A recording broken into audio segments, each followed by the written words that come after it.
Hello everyone, Wildcard here. You may have noticed that I haven't been producing too many videos lately, the simple reason being that I've been occupied by school, lab work, and things like that.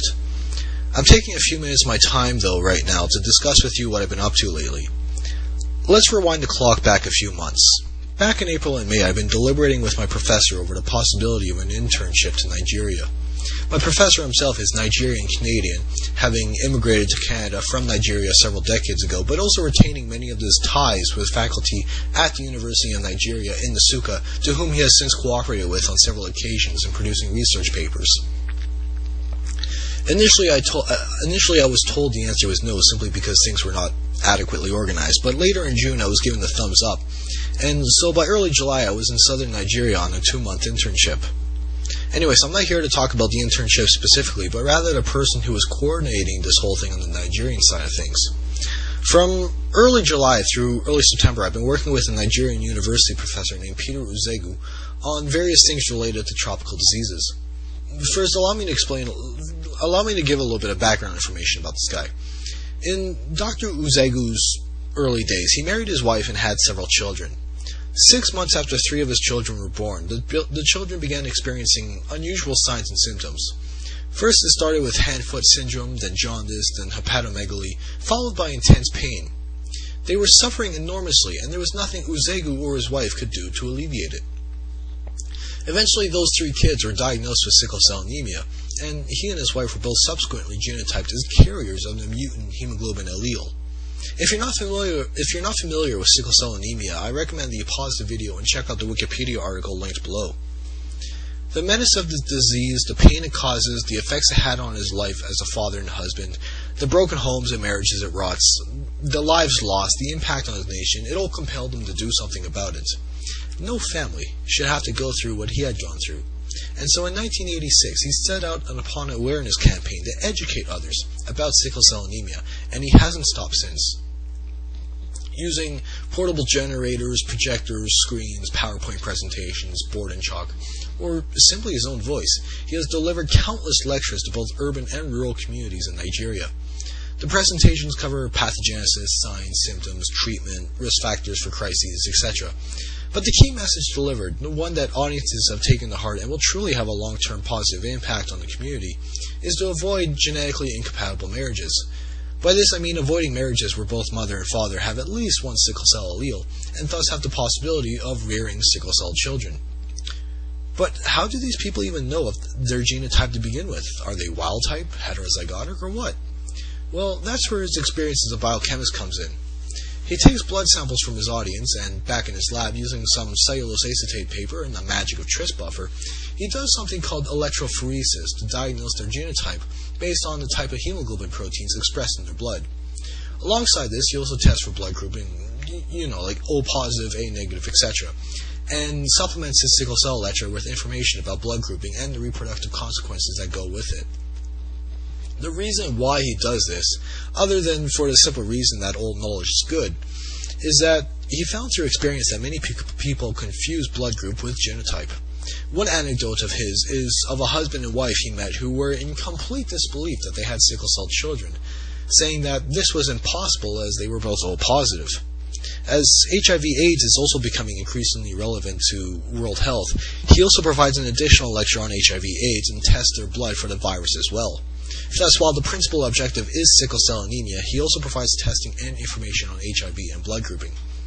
The number of people he has genotyped for sickle cell disease thus far is around 70,000 people, and the number of people he has lectured on these various issues easily totals hundreds of thousands. While Dr. Uzegu spearheads his campaign, he's not a one-man show. He is often assisted by his students, undergraduate and graduate, family members, and other volunteers. On several occasions, I myself assisted his campaign through collecting blood samples from his audience and analyzing them back in his lab. Notably, Dr. Uzegu has also cooperated with Rotary International and the Catholic Church in providing these services.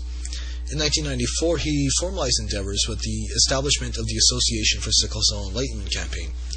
In 1995, he published a 70-page book titled The Family Guide to Understanding Sickle Cell Syndrome and distributes this wherever he goes. On the academic side of things, he has also published 26 research papers related to his field of research and a chapter in a Nigerian textbook on sickle cell anemia. He would publish more often, but his devotion to his campaign consumes his time. Everything he provides is free. Everything is paid out of his own pockets. The teaching supplies, the book printings, the medical supplies, fuel, everything. And I'm frankly shocked by that. Despite the significant impact he's had on community health for the last 24 years, no one has ever offered him any financial assistance or grants whatsoever.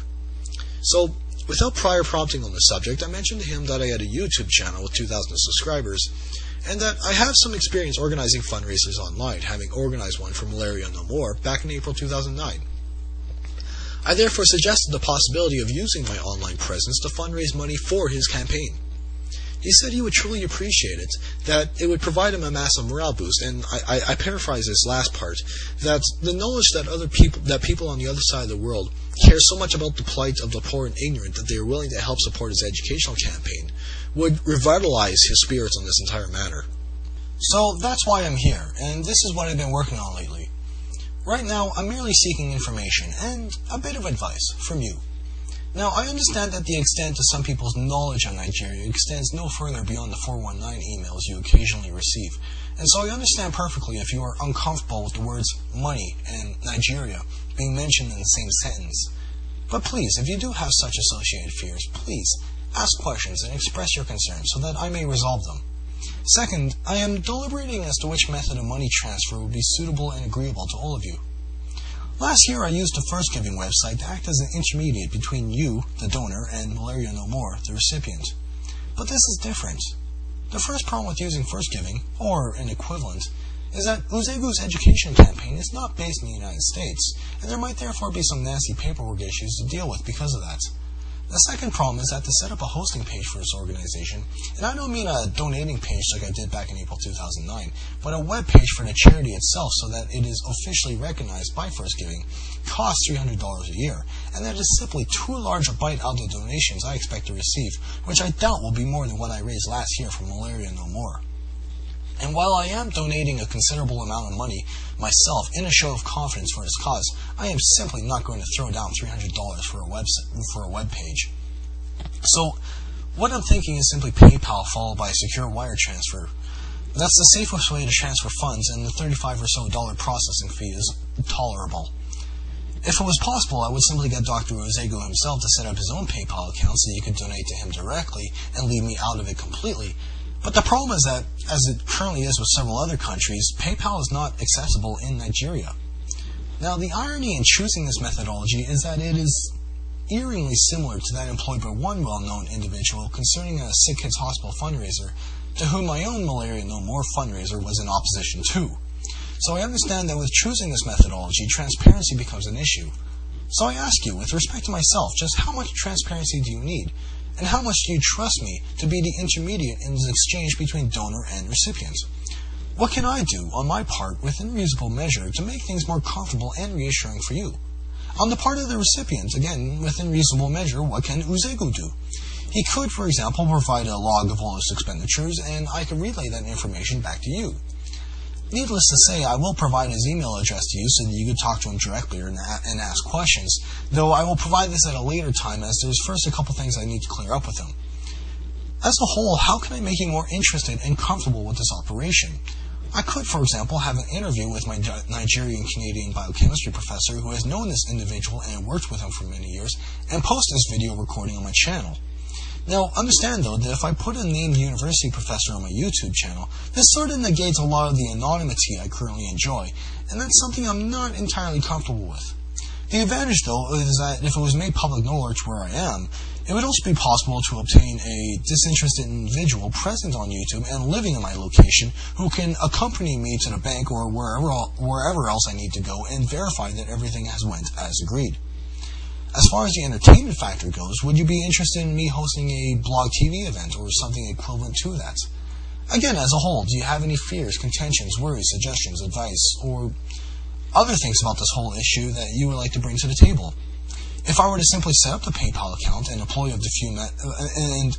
few measures already suggested, would that be adequate already? The reason why I'm making this video is to ask you, how can we make this work? As I would like to gain a feel for the magnitude of support I expect to receive, I left 2 questions in the comments section. Please answer and follow the directions carefully. Lastly, it would be worthy to mention that I've been deliberating with Theo Warner over the possibility of getting the support of Tuesday afternoon. Theo told me that he would be ecstatic about adding a charity element to his online group, but he also expressed to me his own interest in possibly making this a sustained long-term effort by some means, selling items online or something. I've also been in prior touch with people like Rational Roundtable, Thunderbolt, Bossman, Cartesian and Theos, just to mention a few people in Mini, and they have already expressed their own interest in helping out somehow. This concludes everything I have to say thus far. Have a good one.